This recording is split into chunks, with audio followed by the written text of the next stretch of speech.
يا صاحب البقالة. ايوه اهلا وسهلا، مرحبا، وش نعطيك يا الطيب؟ هات لي حبة شارك الليل اخطب بلا كتر ودار. على طول بشر ولا يهمك يا غالي.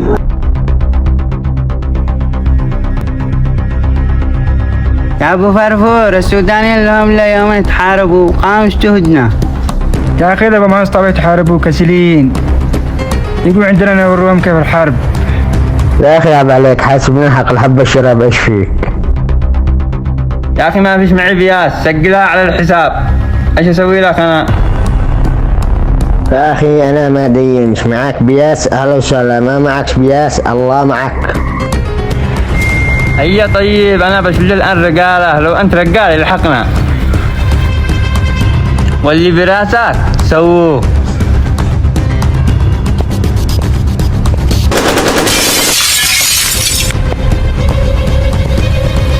والله ما راحت لك، انا بوريك يا عفيس. الو وين انتم؟ اشتيكم الان ضروري سريع، في واحد متهبش، تعال نوريه الرجاله. هيا يا ابو فرفور نروح ندور لنا قات.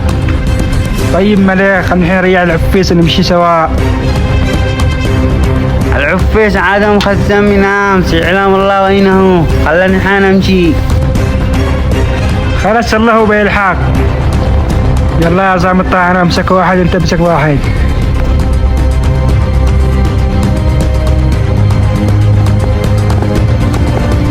الليل وين القات؟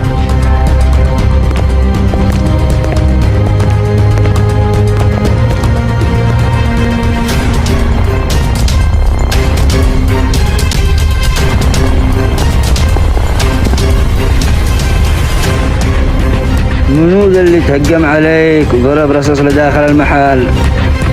هذا واحد صعلوك من حارة المتهبشين. طيب تعرف حارته وين هي؟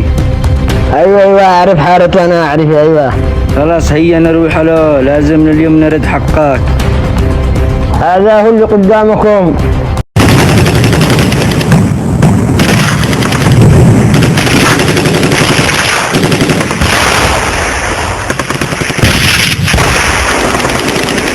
هذا القط ما قوش.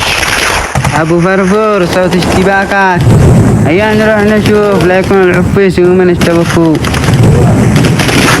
لحقناك يا عفيس.